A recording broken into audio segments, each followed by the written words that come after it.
This is a game changer. If you're a dahlia lover and you're in a colder zone like I am, today's video is for you. I'm in zone 5. We were down into the negatives for a couple of weeks. I think below 30 or below 40 was a wind chill that we had for a couple days. It was very cold this winter. Hello and happy fall. It's Bree here, Blossom and Branch Farm. Today we are going to be cutting down dahlias because we're doing an experiment. Here's what we're gonna do. We typically would not be able to overwinter dahlias in the ground because we get too cold and our ground freezes.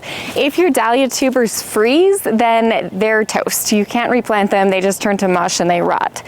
However, if we heavily mulch these in and we give them also some protection from the moisture because we don't want them to rot under snow, then there's a chance that they'll come back. This is an experiment that I'm pretty excited about because dahlias are so much work, and when we have over 800, digging them up every year and replanting them is a lot of work. So we are trialing overwintering. There's pros and cons to keeping your dahlias in the ground. One of the pros is that it's a lot less work. We're not having to dig them up and then replant them every spring. We're also not having to worry about them drying out or molding in storage. One of the cons is that you don't know if you have disease in your dahlia stock. So if you are new to dahlia growing and you've purchased in a lot of tubers, you might not want to do this for the first couple of years until you know that you don't have things like dahlia gall in your stock, because that can spread underground, especially as they're overwintering, and then it can really contaminate an entire bed of dahlias. So these are 3 years that they've been here on the farm, so we know that we don't have disease in this row. We're going to cut them down and we're going to mulch them really, really thickly with leaves. One of the things that you want to be mindful of when you're cutting down these dahlias is this hollow stem. So you can see how much water will pool into that stem because of the way that the dahlias grow. So those stems are hollow, and what happens is water accumulates in that stem. So as you're cutting these back for winter storage, you want to be sure that you're getting as far down as you can so that you're getting to a solid point in the stem rather than this hollow open part that has some moisture. If you can't get all the way down, there we go, that's basically all the way down. If you can't get all the way down, try to cut it so at least that moisture can drain out. This is especially important if you are doing this overwintering, but this is true even if you're trying to store them inside, that you want to cut as far down as you can so that that stem is no longer hollow and holding water. We have gotten all of these dahlias cut down, and I cut them all the way down, and now we're going to remove the landscape fabric. Some of these rows have pretty bad bindweed problems, so we use the landscape fabric and we put it on in the spring, and then in the fall we remove it. We're going to do that now. We're going to be sure that we cover up any tubers that are exposed with that compost to help give them a little extra insulation. We have our leaves in place, so now we are going to use our frost fabric and we're going to stake it down. This is just going to help hold the leaves in place until we can get our tarps down. We're doing this on a dry day so that we're not trapping any moisture underneath the tarps.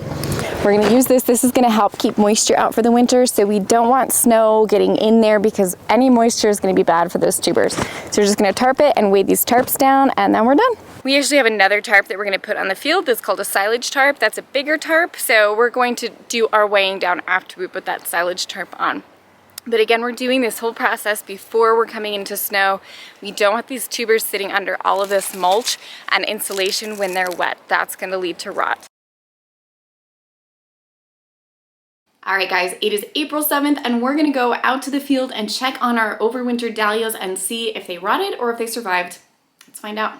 Okay, so here are the leaves. You can see a little bit of fungal growth on top. That's normal, it's because this is getting broken down. So actually we've enriched the soil a little bit as well with these leaves, which is great. So let's just see if we can find some dahlias.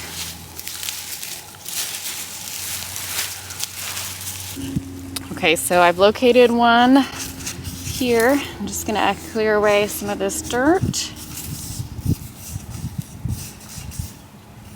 This tuber, this one sitting on top here is firm. Let's see. Oh look, here's another one. Yep, it's good, it's not rotten. Wow, and those were close to the surface too.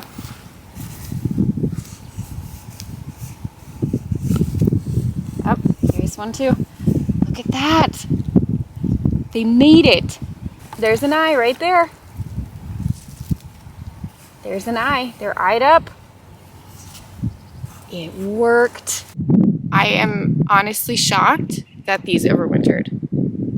So maybe if these had overwintered last year, I wouldn't have been as surprised because we had a really mild, warm winter last year. But this year was, like I mentioned, one of our coldest winters. We had at least 2 weeks where we were running 10 degrees below 0 Fahrenheit for 5 days in a row.